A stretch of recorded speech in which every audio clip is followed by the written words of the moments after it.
बांटी गई है, प्रसाद बांटा गया है, तो पहले कौशल्या जी को दिया गया, क्योंकि पहले कौन खड़ी है? कौशल्या। इसके बाद कौन है? कैकेयी जी। इसके बाद कौन है? सुमित्रा जी। अर्ध भाग कौशल्य ही दीन्हा, उभय भाग आधे पुण्य कीन्हा। आधा भाग कौशल्या जी को दे दिया। यथा जोगजय भाग बनाई में 3 भाग होने चाहिए थे, 1 भाग कौशल्या जी को देना चाहिए था, और 1 भाग कैकेयी जी को समान रूप से, और 1 भाग जो है सुमित्रा जी को समान रूप से। 3 भाग होने चाहिए थे, खीर के 3 भाग। लेकिन अर्ध भाग 1/2, अर्ध भाग कौशल्य ही दीना, उभय भाग आधे पुण्य कीना। कैकेयी कह सो नृप दयऊ। क्यों भाई? कैकेयी जी को दूसरे नंबर पर किसको दिया है प्रसाद? कैकेयी जी को दिया है। लेकिन कैकेयी जी देख रही हैं कि आधे में से आधा किया जा रहा है। अब आप कहो महाराज यहाँ पर स्पष्टीकरण हो गया कि तीनों रानियों के एक ही विचार नहीं है, आपस में प्रेम नहीं है। क्योंकि जैसे कौशल्या जी को आधा दिया, वो आधे में से आधा करके कैकेयी जी को दिया, तो कैकेयी जी ने उस खीर प्रसाद को उछालना शुरू कर दिया। ऐसे आप कहो ये तो विरोध है, और जहां विरोध है वहां परमात्मा कहां? इसका मतलब है कि विरोध शुरू हो गया, और परिवार में अगर विरोध शुरू हो रहा है तो परमात्मा नहीं आ सकता है। परमात्मा आता है प्रेम से। हरि व्यापक सर्वत्र समाय, हरि व्यापक सर्वत्र समाना, प्रेम ते प्रकट होई में जाना। प्रेम से वो प्रकट होता है, तो यहाँ प्रेम नहीं है, अब प्रकट कैसे होगा? क्योंकि प्रसाद आधे में से आधा करके कैकेयी जी को दिया, तो उछालना शुरू कर दिया। कैकेयी जी ने प्रसाद को उछालना। आपको एक तो प्रसाद का अपमान, जैसे प्रसाद बट रहा है और तुमने लिया। क्यों भाई? हमको कम दिया, हमको कम दिया, क्यों दिया? ले जाओ अपना प्रसाद, हमको नहीं चाहिए, ले जाओ अपना प्रसाद।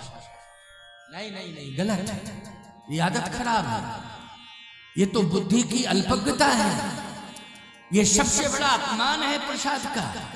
नहीं नहीं, चाहे जितना मिल जाए पहले आप सिर से लगाओ, ग्रहण करो, प्रसाद है। तो आप कहोगे कैकेयी जी ने तो उछालना शुरू कर दिया, इसका मतलब ये है कि कैकेयी जी के द्वारा प्रसाद का अपमान हुआ। नहीं, इसमें रहस्य है। क्या रहस्य है? ये कैकेयी जी जो प्रसाद को उछाल रही है ना, ये किसी और को प्रसाद दे रही है, और को प्रसाद दे रही है। क्योंकि यज्ञ से 5 प्रकट हुए हैं। ये जो अयोध्या में यज्ञ हुआ है ना, इस यज्ञ के प्रसाद से 4 नहीं 5। आपको 5 कैसी बात कर रहे हैं आप? 5? हम तो 4 ही की बात समझते थे, ये 5 की बात करने लगे आप। हम नहीं जानते थे 5 कौन है, 5वां कौन है। याद रखना, इसलिए तो कहता हूं कि साधु संतों के मुख से कथा सुनो तो समझ में बात आओ। राम लक्ष्मण भरत शत्रुघ्न, ये 4 और 5 में श्री हनुमान जी महाराज। बोलिए हनुमान जी महाराज की। यज्ञ के प्रसाद से ही हनुमान जी महाराज सामान्य स्थिति में नहीं हुए हैं, यज्ञ से ही हुए हैं, यज्ञ से ही प्राप्त हुए हैं। अब आप कहो कैसे? वाल्मीकि रामायण में एक कथा आती है कि सरयू के तट पर एक महात्मा तपस्या कर रहे थे। इंद्र घबरा गया और इंद्र ने महात्मा के तप को भंग करने के लिए अप्सरा को भेज दिया। अप्सरा आई।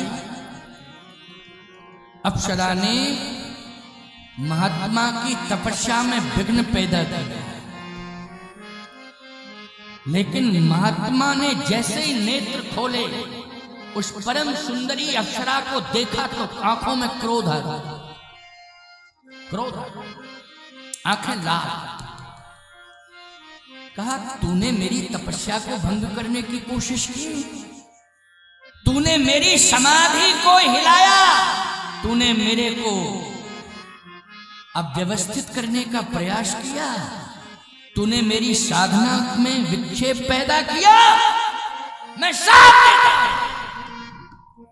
तो तपस्या को तो महात्मा तपस्वी था, तपस्या को तो भंग नहीं कर पाया और न महात्मा को प्रभावित कर पाई, हो खुद प्रभावित हो गई। मैं श्राप देता हूं, जाओ तू चील बन जा। अच्छा एक बात बताओ, चील शाकाहारी होता है कि मांसाहारी होता है? जल्दी बोलो। चील मांसाहारी होता है, शाकाहारी नहीं होता है। याद रखना, स्वर्ग के प्राणी को अगर मांस खाने के लिए विवश कर दिया जाए तो बोलो ये सबसे बड़ा पाप है, उसके जीवन का सबसे बड़ा दुख है कि नहीं? जल्दी बोलो। क्या स्वर्ग में ये भोजन मिलता है? बोलो, क्या स्वर्ग का ये भोजन है? जहां अप्सराएं स्वर्ग में रहती हैं उन्हें ये तो सब मिलता ही नहीं है, वहां तक पहुंच ही नहीं सकता। ये देवताओं को आप भी भोजन देते हो तो साकल्य तैयार करते हो कि नहीं करते हो?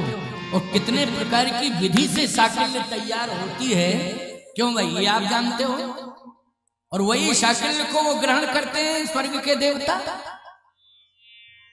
और आपको मालूम है कितनी पवित्रता के साथ बनाते हो, कितने बार जो है देखना पड़ता है चावल को, कितने बार जौ को देखना पड़ता है, चीनी का भी प्रयोग करते हो, उसमें कीड़ा ना पड़ा हो, कहीं कोई कचरा कीड़ा ना हो, कितना साफ किया जाता है। बोलो भाई, नहीं तो अपराध हो जाएगा। कितनी पवित्रता के साथ साकल्य तैयार की जाती है।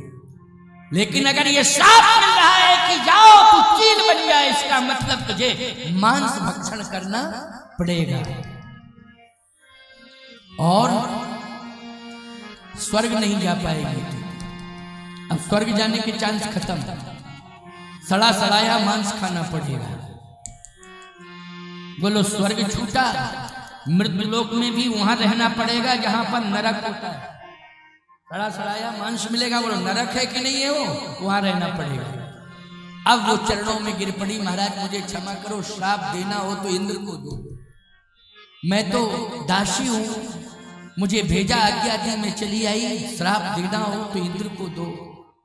महाराज मुझे श्राप मत दो, मुझसे भूल हो गई, अब मैं कभी ऐसी गलती नहीं करूंगी, मुझे क्षमा करो। महात्मा ने कहा कि इसके लिए तुझे प्रायश्चित करना पड़ेगा। कैसे? कब तू मांस भक्षण मत करना। अयोध्या के संत जो भोजन करें बस अयोध्या की सीमा के अंदर रहना, क्योंकि यहां मांस वर्जित है। मांस वर्जित है, याद रखना। अयोध्या में कोई भी जीव जंतु मरता है तो उसे मोक्ष अवश्य ही मिलता है, लेकिन उसका तो संस्कार किया जाता है। उसका क्या किया जाता है? पक्षी भी, हमारे यहाँ नियम है चित्रकूट में, हमारे महाराज जी चिड़िया भी मर जाती थी तो भंडारा करते थे। चिड़िया, बिल्ली, चिड़िया मरी, कुत्ते मरे, महाराज जी ने भंडारा किया और उनको इस तरह से नहीं कर दिया कि वो शराब बदबू मारे, कहीं उनकी दुर्गति हो, उनको व्यवस्थित जंगल में गड़वाया।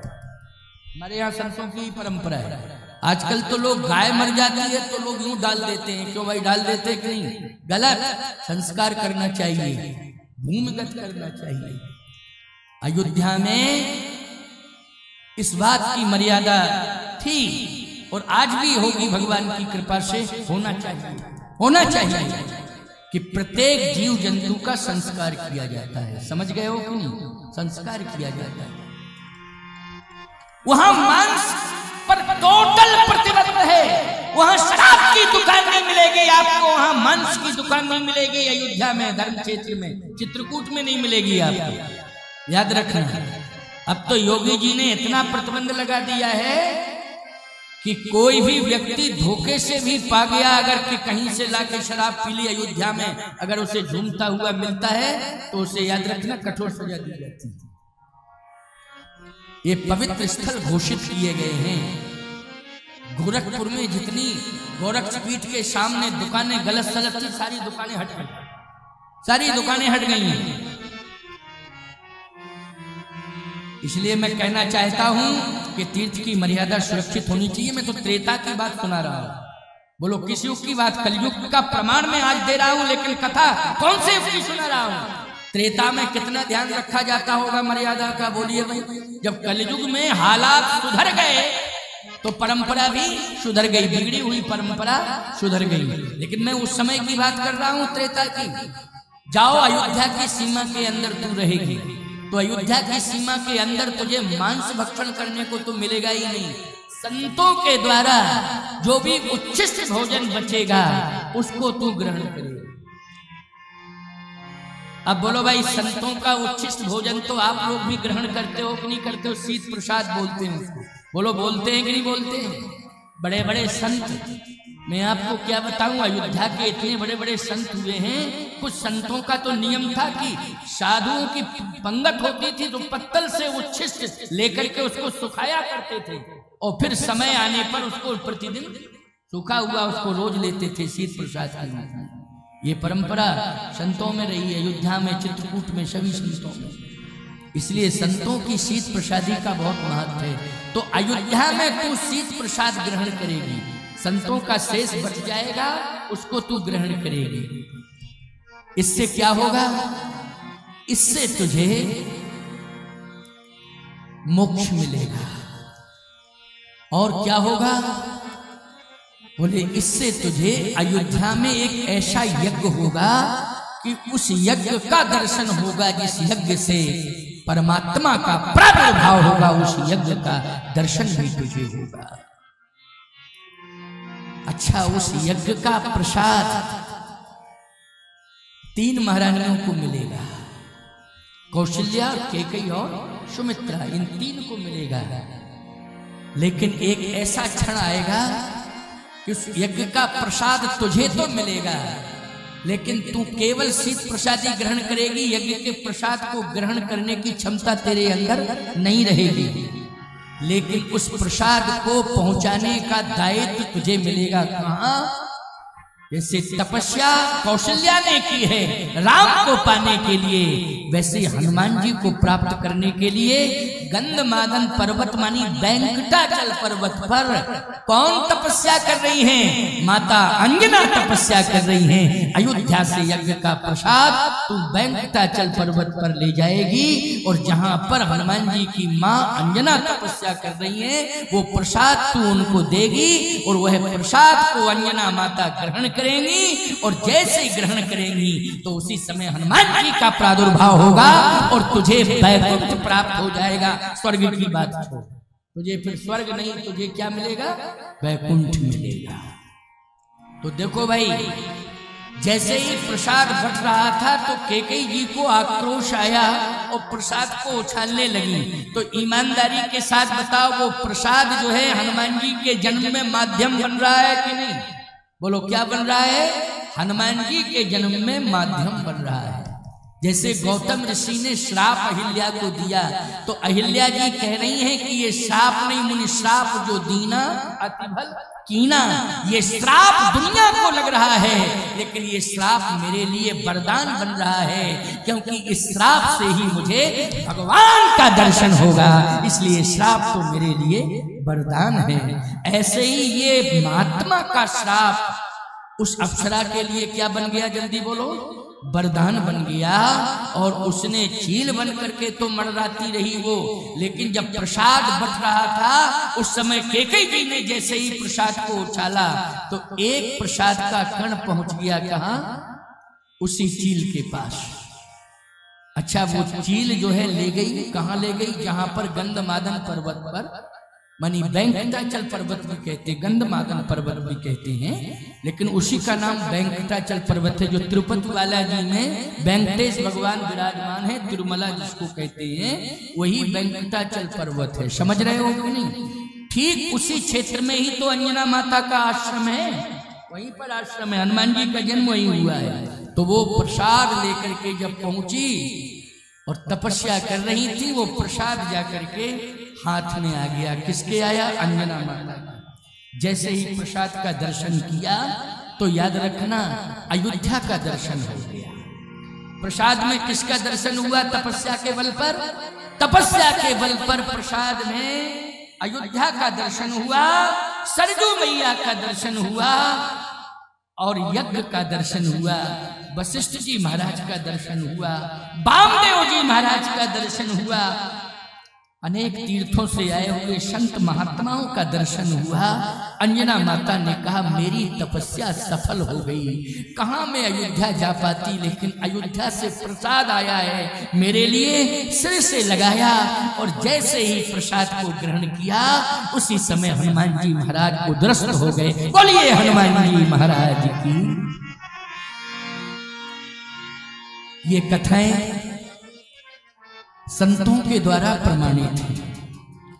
प्रभुदत्त ब्रह्मचारी जी महाराज ने ये भाव, और प्रभुदत्त ब्रह्मचारी जी के प्रत्येक ग्रंथ पर छोटी सी भी पुस्तक यदि उन्होंने लिखी है तो उस पर धर्म सम्राट करपात्री जी ने हस्ताक्षर किया। मैंने आपको यह भी बता दिया कि ये भाव कहां से आया।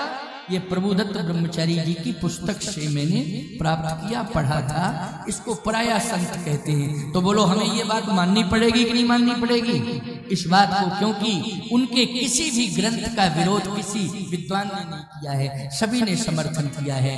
प्रभुदत्त ब्रह्मचारी जी वृंदावन में भी उनका आश्रम है और प्रयाग में झूसी में भी उनका आश्रम है। जो पुराने लोग बैठे हैं उन्होंने नाम भी सुना होगा, बहुत पुराने लोगों ने दर्शन भी किया होगा प्रभुदत्त ब्रह्मचारी जी महाराज का।